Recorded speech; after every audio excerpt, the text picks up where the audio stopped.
할렐루야.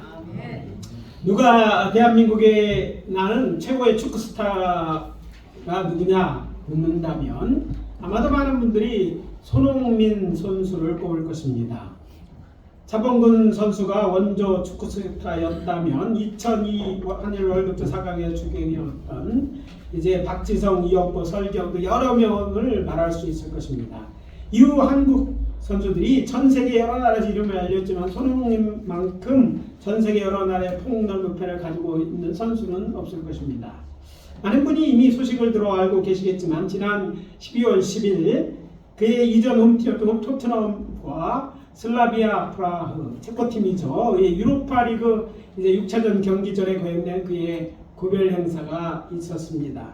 들리는 얘기는 이날 경기는 주목을 받는 경기가 아닌지라 이 소식이 알리기 전까지 경기 예매율은 매우 저조했다고 합니다. 그런데 그가 온다는 소식을 듣고 곧바로 VIP 티켓은 빠르게 매진되었을 뿐만 아니라 티켓도 완판되었다는 것이었습니다. 많은 토트넘 팬들이 사실 그날 경기장에 온 것은 축구 경기를 보러 온 게 아니에요. 축구 티켓은 샀죠. 그러나 축구 경기가 아니라 자신들의 레전드를 만들어 경기장에 온 것입니다. 이제 성탄절이 10일 앞으로 다가왔습니다. 지난주 중에 미진한 성탄 장식을 마무리하면서 지금부터 2000여 년 전에 유대 땅 베들레헴에 우리 구주 예수님께서 갓난아로 태어났을 때 오직 요셉과 마리아 그리고 들판에서 양치던 목자들 동방 박사들 그를 맞았지만 주께서 세상에 다시 오실 때에는 천군 천사들 뿐만 아니라 구원받던 죄 백성을 대동하고 오실 것입니다. 그 중에 우리도 있을 줄 믿습니다. 아멘입니까? 네. 물론 그 전에 우리 그리스도인들은 부활하여 새 몸을 입고 공중에서 주를 맡게 될 것이고 우리는 어린 양의 신부가 되어 혼인잔치에 참여하게 될 것입니다. 결혼식의 주인공은 신랑 신부 아니에요? 우리가 주인공이 되는 날이에요. 부활하신 그날. 부활하는 날. 할렐루야. 그렇게 우리 모두 혼인잔치에 참여해야 될 줄 압니다. 그런데 여기서 우리가 놓치지 말아야 할 것이 있습니다. 성자 하나님이신 우리 구주 예수님을 만나기 위해서 먼저 우리가 꼭 해야만 하는 일이 있다는 것입니다. 그것이 무엇인지 우리에게 통찰력을 주는 본문이 우리가 오늘 함께 봉독한 출애굽기 19장 9절에서 14절 말씀입니다. 따라서 저는 대강절의 세 번째 주일을 맞이하여 이 본문을 중심으로 주님 맞을 준비를 하자라는 제목으로 하나님 말씀을 전하고 은혜를 나누도록 하겠습니다. 오늘 말씀을 통해 여호와 하나님께서 우리에게 주는 첫 번째 메시지입니다. 성결하지 않으면 하나님을 만날 수 없습니다. 따라해 봅시다. 성결하지 않으면 하나님을 만날 수 없다.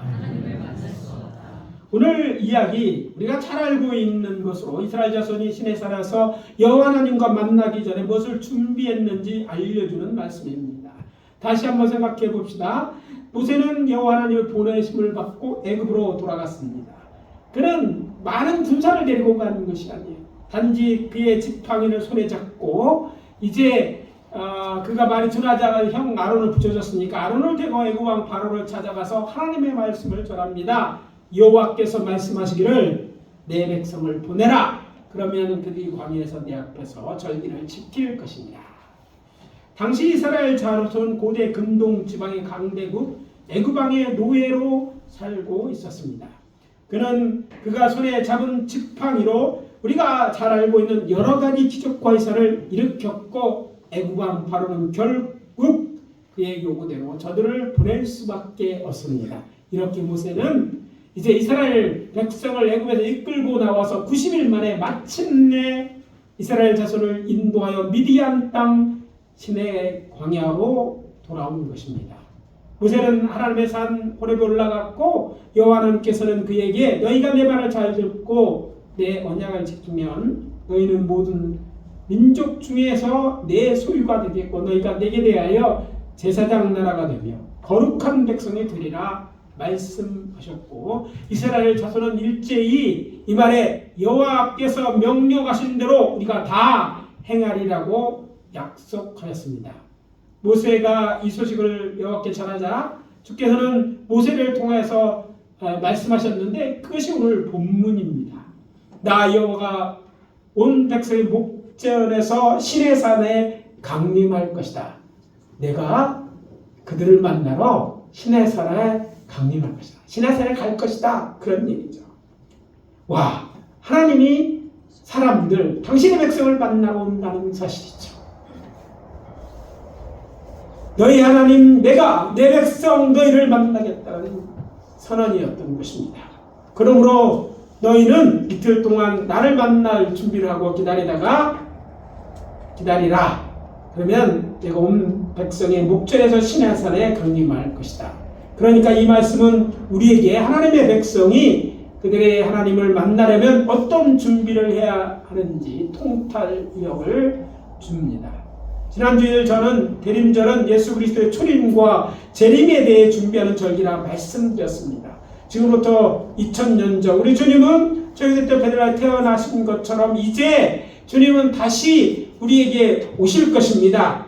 예수님께서 약속하지 않으셨습니까? 요한복음 14장 2절과 3절입니다. 내가 너희를 위하여 거처를 예비하러 가노니 가서 너희를 위하여 거처를 예비하면 내가 다시 와서 너희를 내게로 용접하여 나 있는 곳에 너희도 있게 하려 하리라.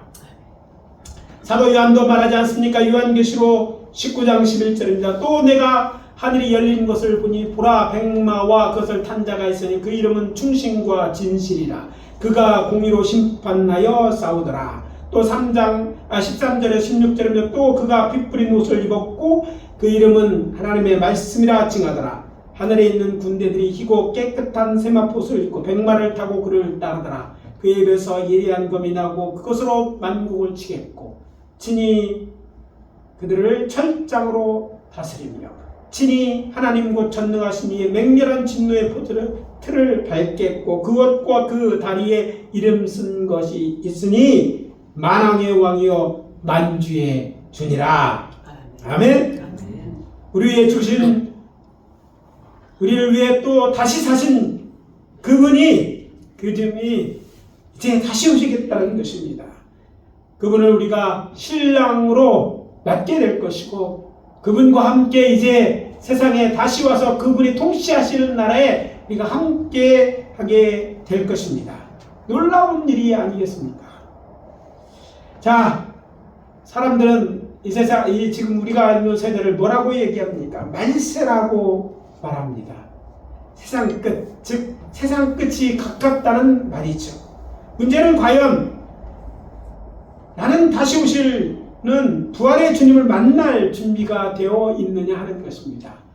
성탄절의 오해는 늘 초림만세, 예수님이 아기 예수로 기쁘다 오셨는데 여기에 만족하고, 그런데 기쁘다 오신 것으로 끝나지 말아야 될 것이 이 성탄절의 절기인 거예요.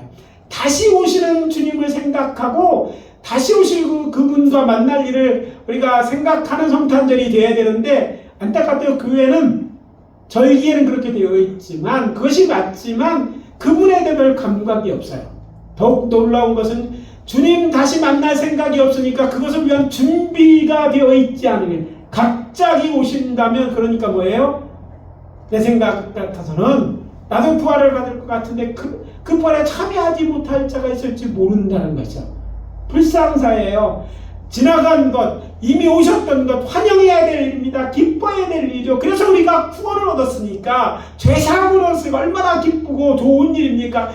그래서 기쁘다 구주실 때 노래 불러야 되고 기뻐하는 절기가 맞습니다. 그러나 그 절기로만 끝나서 안 된다는 거예요. 왜냐하면 주님은 오셨다가 이제 십자가를 지고 돌아가신 후에 다시 부활하셔서 하늘로 가셨고, 그리고 다시 오신다고 말씀하셨기 때문입니다. 이제 우리는 이 성탄에 약속대로 오신 것처럼 다시 약속하신 대로 오실 것을 생각하고 그 분을 만날 준비를 해야 되는데 그렇지 못하다는 사실입니다.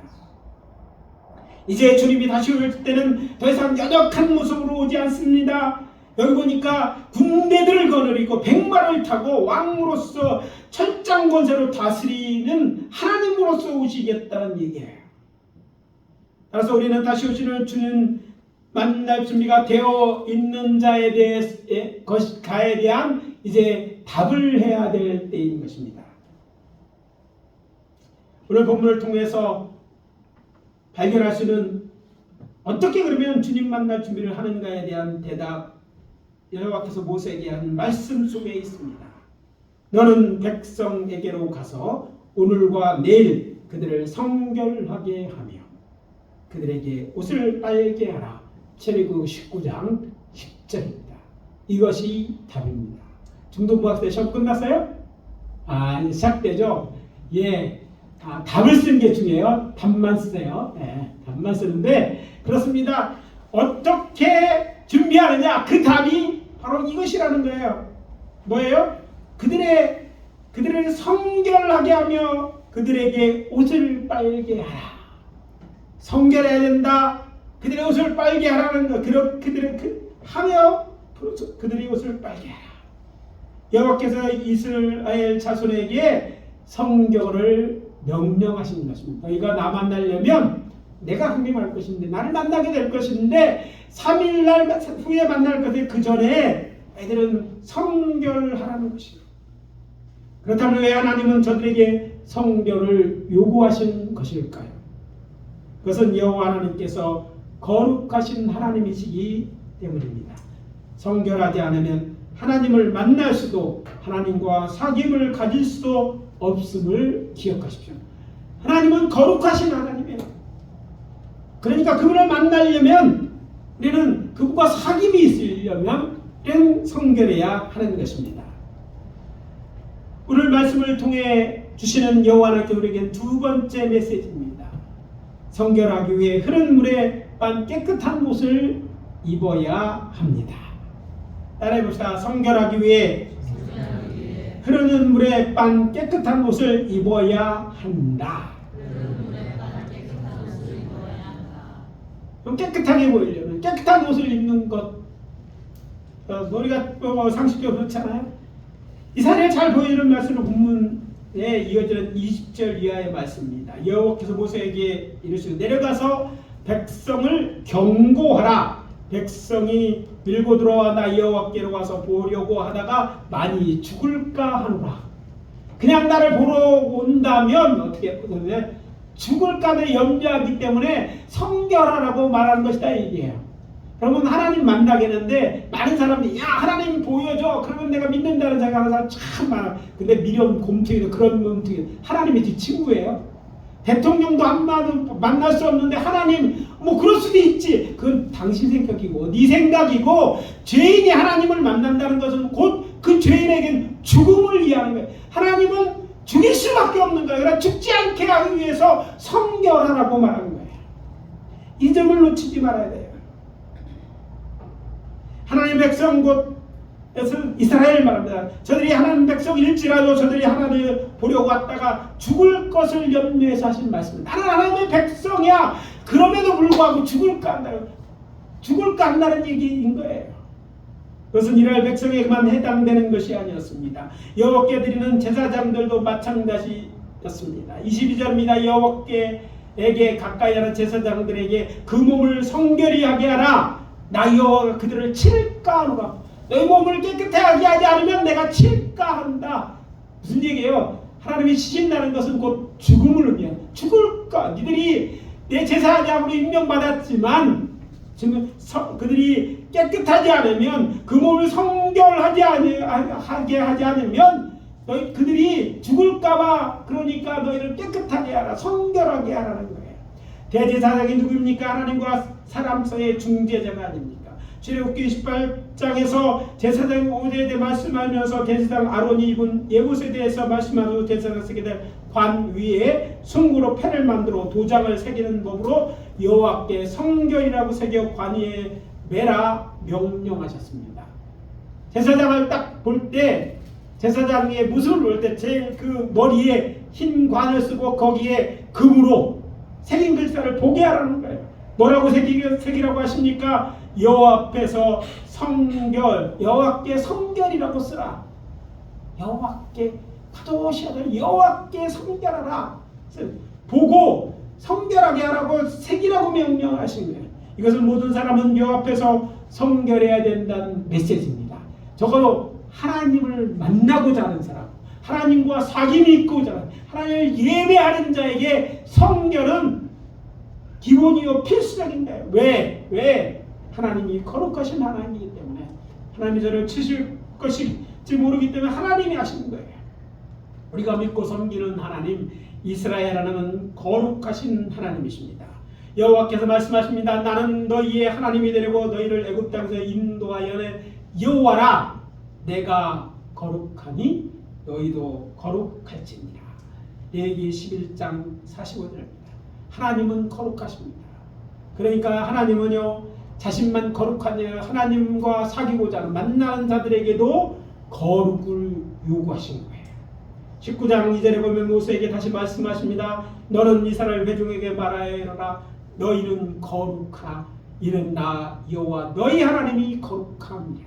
성도들과 거룩해야 되는 것은 우리가 믿고 섬기는 하나님이 거룩하신 하나님이기 때문입니다. 만약 우리가 거룩하지 않으면서 그 거룩하심의 하나님의 거룩하지 않으면서 거룩함을 믿는다면 그것은요, 하나님이 싫어하시는 거예요. 하나님을 하나님으로 믿지 않는 거예요. 오늘 많은 성도들이요, 이 점에 대해서 간과합니다. 우리가 구원받은 하나님의 은혜 있죠. 은혜입니다. 그러나 은혜만 생각했지 은혜로 구원을 입은 자를 마땅히 대한 성결에 대해 생각하지 않습니다. 성결에 대한 방법을 몰라서가 아니에요. 여기 보니까 그 방법을 위해서 모르던 때는 이렇게 얘기해 주셨어요. 성결하게. 성결치 않은 사람은 그가 누구든지 지금 겨루신 하나님의 공의가 저들을 심판하여 죄인을 죽이기 때문입니다. 우리가 믿고 섬기는 여호와는 공의로우신 하나님이십니다. 이것은 바뀔 수 있는 것이 아닙니다. 그러니까 공의는 사랑처럼 하나님의 본성이고, 하나님의 본성은 그의 의지와 상관없이 하나님의 본성이 드러나기 때문인 거예요. 그렇다면 이스라엘 자손은 어떻게 성결할 수 있었습니까? 그 답이 본문 10절에 있습니다. 오늘과 내일 그들을 성결하게 하며 그들에게 옷을 빨게 하고. 무슨 말입니까? 자신들이 입고 있던 옷을 시내산에 흐르는 물에 빨아 깨끗한 옷을 입으라는 거예요. 이전에 살던 것이 아니라 새로운 방법으로 사는데 깨끗한 옷을 입어야 하는 거죠. 그리고 그것은 현실적으로 옷을 빨아 더러운 것을 제하고 새 옷을 입는 일이지만, 영적으로는 같은 모세오기의 첫 번째 책에 기록되어 있는 여호와 하나님의 모세와 그의 아내를 위하여 가죽옷을 지어 입은 것과 같은 명입니다. 죄 때문에 더러워진 저들, 이제 죽을 수 없는 저들을 위해 가죽옷을 지어 입히지 않았습니까? 그대로 살자면 영원히 하나님을 만나서 그들을 위해서 짐승을 잡아 그 가죽옷을 구하고 그것을 그들에게 입히셨다는 거예요. 새 옷을 입히신 거예요. 깨끗한 옷, 저들의 죄를 깨끗하게 하는 옷을 입히겠다는 거죠. 그래서 깨끗해진 옷은 마치 여호와 하나님이 주신 가죽옷과 같은 것으로, 이것은 장차 예수 그리스도의 피로 죄사함으로 깨끗하게 됨을 나타내는 것입니다. 그래서 침례와도 관련이 있어요. 뭔가 죄를 씻는 것, 새롭게 되는 것, 죄에 대해서 죽고 의에 대해서 사는 것, 죄에서 죽고 죄에 대해서 덮여진 눈을 새롭게 새로운 존재가 되는 것을 의미하죠. 좀 더 구체적으로 설명드리자면, 여호와 하나님께서 옷을 빨아 새 옷을 입는 행위는 성결하게 되기 위한 믿음의 행동으로 보시는 것입니다. 이스라엘 자손인 모세가 전한 하나님의 말씀을 믿고 시내산 나라의 계곡에 흐르는 시냇물에 자신의 옷을 빠는 행위로 의로 인정하시겠다는 말씀입니다. 이것은 일종의 아브라함의 믿음을 의로 여기신 것과 같이, 믿고 하나님의 말씀대로 행하면 그 믿음대로 저들을 의롭게 하게 됩니다. 그 물이 깨끗하게 하는 게, 시냇물이 특별해서 그들의 죄를 씻는 게 아니에요. 하나님의 말씀대로 순종하고 그 순종을, 그 믿음에서 난 순종을 의로 여기시겠다는 하나님의 말씀입니다. 몇몇 분은 아시겠지만 저는 오순절 신학자로서 시내산에 대한 두 편의 논문을 써서 발표했어요. 한 번은 오순절 학회, 또 한 편은 이스라엘 학회에서 발표를 했습니다.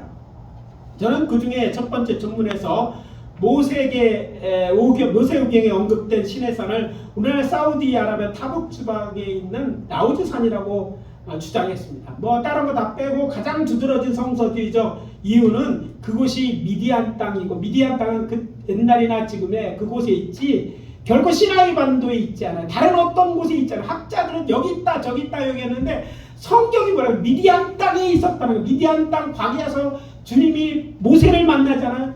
그러니까 그 땅은 시내산은 미디안 땅에 있어야 돼. 성서지리학자로 미디안 땅이 장소가 변경된 게 아니에요. 사람의 생각이 이걸 자꾸 이상한 말로 학자 얘기를 맡게 하지, 성경이 진리라고 믿다면 그건 분명히 미디안 땅에 있어야 돼요. 다른 건 미디안 땅에 없는데 그걸 자꾸 믿는 게 이상한 거예요. 아, 그것도 하나의 학설이라고 말할 수 있죠. 학자들이라면. 그러나 저는 성경이 진리라고 믿는데, 성경이 그렇게 됐으면 성경대로 믿어야지. 다른 땅에 있는 것이 한 번도 사우디 시나이 반도, 애굽에 있는 시나이 반도는 미디안 땅인 적이 없어요. 과거로부터 지금까지. 근데 그곳에 있는 모세산을 시내산으로 중세 캐톨릭에서 그것이 그라고 얘기했다는 거죠. 왜? 그 당시에는 우리 아들들 좀 가지 못하니까 그것이라고 거짓을 말한 거죠. 그리고 믿기 위해서 왜 순례를 해야 되네. 순례를 하려면 자기들이 지배하는 지역에 대해 있었는데 그렇게 말한 거예요. 그것을 여태까지 믿고 있고 그곳에 가서 황당한 것은 왜 여기가 모세의 딸 신의 산이라고 얘기해. 거기에 떨기나무가, 떨기나무 이스라엘 근처에 중동 지방을 다녀보십시오. 널리고 떨리는 게 떨기나무예요. 어디 한 곳에 있는 나무가 아니라 광에서 자라는 그런 들풀이에요. 말하자면 그 어디에나 있는 거 거기 있다고 또 그걸 믿고 또 거기를 성기순례라고 데리고 가고 또 은혜를 받고 감동을 받고 하는 거 보면 참 기가 찰 노릇인데, 그게 아니라고 성경이 이야기하는 대로 여기라고 해도 믿지 않는 거예요. 백날 이렇게 맞아요. 우리 교인들로 가면 시내산 거기라고 가면 이게 성기순례 갈 거예요. 이게 참 기가 막히게 성경을 진짜 못 믿는 거죠. 제 말을 믿는 게 아니라 성경에 그렇게 돼 있잖아요. 이건 제가 이게 충격을 받는 건 미국에 공부하는 성서 고고학자였던 닥터 헤일이라는 분이 이제 성서기를 가르쳐서 여러 서를 얘기합니다. 그러면서 교수님은 뭘 믿습니까? 그랬더니 단번에 딱 이렇게 얘기하는, 나는 라우즈산이 사우디 있는 산이 시내산으로 믿는다. 그 근거가 뭡니까? 성경에 미디안 땅이 있잖아요. 미디안 땅이 거기 있고 이때까지 변한 적이 없다는 거예요. 가봤느냐 안 가? 저는 두 군데 다 가봤죠. 그러나 가봤느냐 안 봤느냐는 게 아니라 우리가 믿는 건 하나님의 말씀, 성경이 진리라고 믿는다면 그렇다는 거예요. 근데 놀라운 것은요, 양쪽으로 다 가본 사람으로서 말씀드립니다. 라우즈산 시내산에 있는 시내 광야에는 큰 시내가 있지만 모세산, 시나이 반도에 있는 모세산에는 작은 개울이 있을 뿐입니다. 오늘 본문 말씀처럼 이스라엘 자손이 이틀 동안 자신들의 옷을 깨끗하게 빨아 깨끗한 옷을 입으려면 큰 시내가 있어야 돼요. 제가 논문 쓰면서 이제 이스라엘의 전통적으로 출애굽한 인구를 250만이라고 썼는데, 그것은 제가 논문에서 민수기 1장 46절을 근거하죠. 이스라엘 남자 수가 60만 3,550명이라고 기록되어 있는데, 이건 히브리 기술 셈법으로 따르지 않은 오류라고 발표했어요. 학계. 왜? 성경이 그렇게 안 쓰여져 있더라고요. 제가 히브리어를 가르쳤던 교수였고 자세히 보니까 그전까지는 저는 십진점의 개념 때문에 그게 그런 줄 알았어요. 근데 자세히 이제 이걸 연구하면서 보니까 그렇게 해서는 안 되는 게 돼 있어요. 왜냐하면 그렇게 하려면 히브리인들이 당시 이집트인들이 사용하는 셈법에도 그런 방식으로 해석하면 안 되는데 다 그렇게 알고 믿었던 거예요. 자, 그건 학자들의 주장이라고 치고, 그래서 저는 그걸 그들에서 남자만 약 5만 명, 그러니까 이제 남녀를 해서 약 10만 명이라고 해도 10만 명이라는 사람이, 문제는 자, 시내산 밑에 개울에서 옷을 빨아야 되는데 이틀 동안 옷을 빨 만한 시내가 되느냐? 근데 그런 시내가 그곳에는 시내광경, 라우즈산 밑에는 있더라는 거예요. 아마도 우리 성도 여러분들은 제가 그것에 찍은 사진 중에 사우디 정부가 시내를 따라 길게 저는 철책이 금물에 쓰러져 강에 처박혀 있는 사진을 보셨을 거예요. 제가 직접 가보니까 큰 시내가 있어요. 거기에 물이 가득 흐른다면 그 10만 명이라도, 뭐 250만 명은 잘 모르겠어요. 10만 명은 적어도 이틀 때 그대로 옷을 빨기에 충분한 만큼 그렇게 큰 시내가 있었어요. 다시 본문으로 돌아가서 여호와 하나님을 만나려면 성결해야 하고, 그렇게 되기 위해서는 하나님 만나기 전에 먼저 자기 옷을 빨아야 했다는 것은 흐르는 물에 자신을 씻어 정결해야 한다는 메시지입니다. 이 사건은 훗날 예루살렘과 모리아 산에 있던 자리에 여호와의 하나님의 성전이 세워지고 하나님의 백성 여호와를 예배하러 그 산에 오르기 전에 반드시 해야 될 일이 있어요. 그것이 무엇이냐면 저들은 바위에서 솟아나오는 샘물이죠.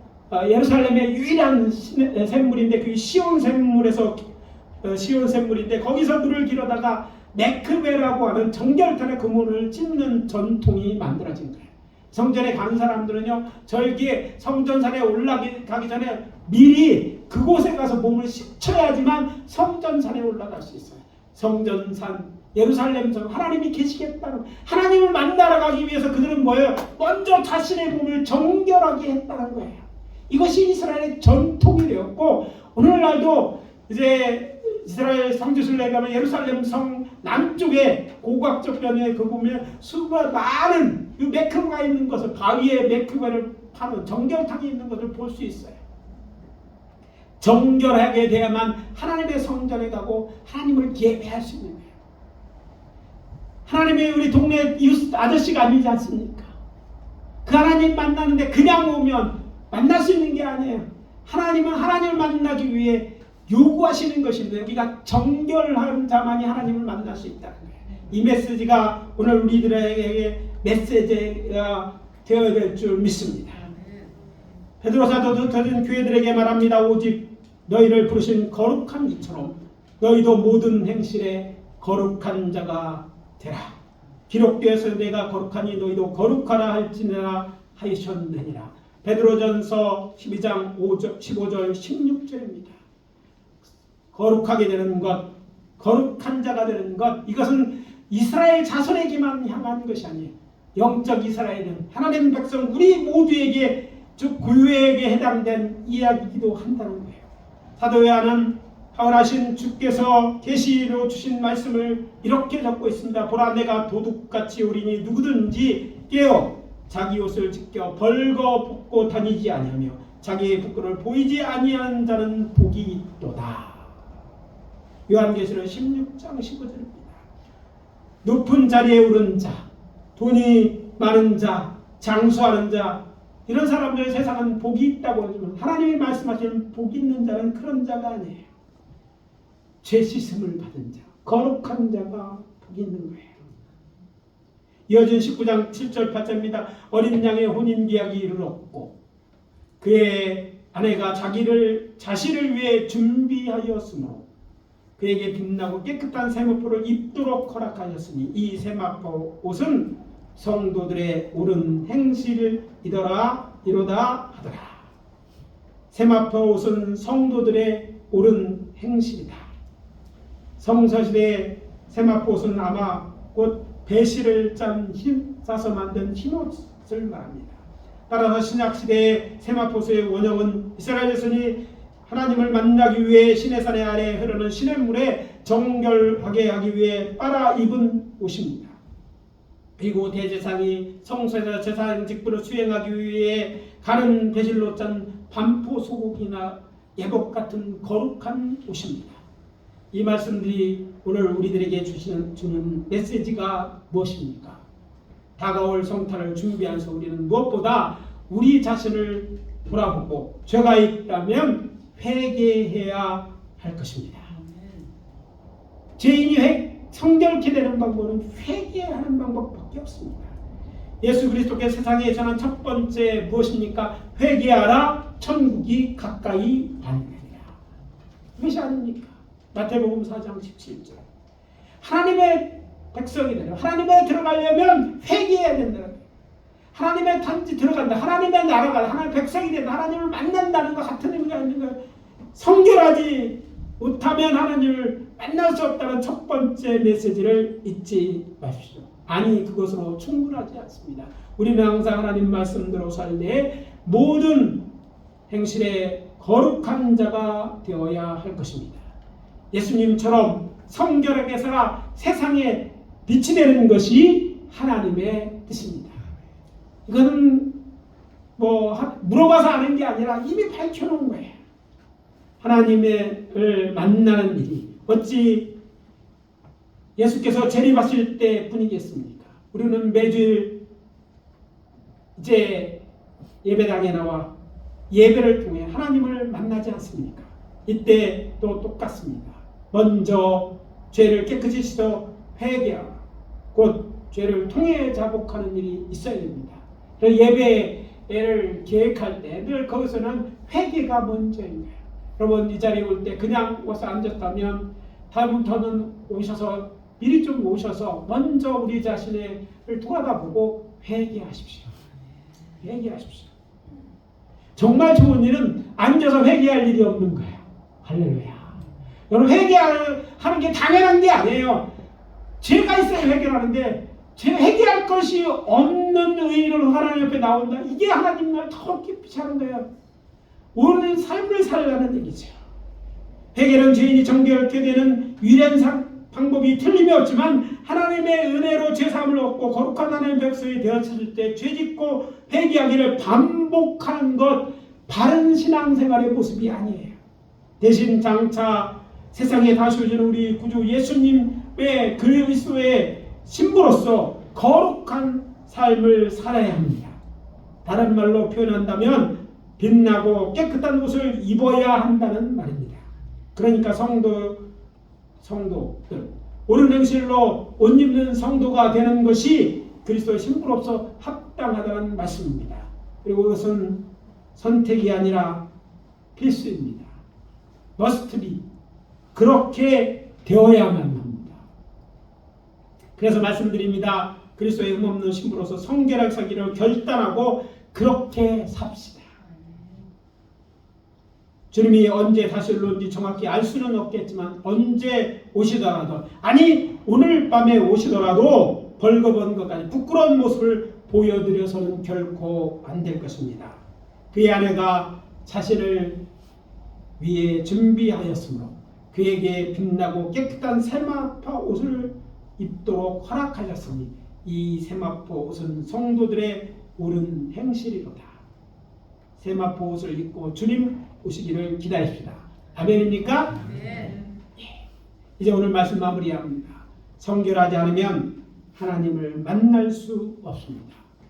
그리고 성결하기 위해 흐르는 물에 깨끗한 옷을 입어야 합니다. 예수의 피로 죄사함을 받은 그리스도로 옷 입어야 한다는 말이죠. 세상에 다시 오시는 주님을 만나게 우리 모두 주님 모시기에 구원받은 자로서 예수님처럼 옳은 행실을 위하여 세상의 빛으로 살아가게 되시기를 예수 그리스도의 이름으로 축복합니다. 아멘. 축복합니다. 아멘. 다 같이 기도합니다. 아버지 하나님, 주의 은혜와 사랑을 감사합니다.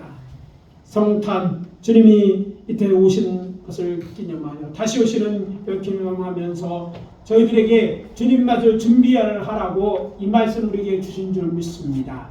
내가 거룩하니 너희도 거룩하라. 거룩하게 살아야 되는 것이 우리의 참된 본질이고 주께서 요구하는 것인 줄 믿습니다. 거룩한 삶을 살도록 도와 주시옵소서. 옳은 행실을 할 수 있도록 주님 저희들을 격려하여 주시고 살 수 있는 능력을 주시고 용기를 주시옵소서. 죄를 이기고 아버지 하나님의 세상을 이기는 그리스도로 살 수 있도록 도와 주시옵소서. 거룩한 주님을 만날 수 있도록 늘 준비할 수 있게 도와주시고 주에서 떠난 저희들이 되게 하여 주시옵소서. 우리를 시험하게 하는 자들이나 싫은 사람들과 환경으로부터 저희를 구원하여 주시고 온전히 주님 전에 나올 때마다 성결하여 주님 받으시는 예배, 주님 만나는 예배가 되게 하시고 또 주님과의 사귐이 있는 우리 삶이 되어줄 수 있도록 축복하시고 인도해 주시옵소서. 예수 그리스도의 이름으로 기도합니다. 아멘.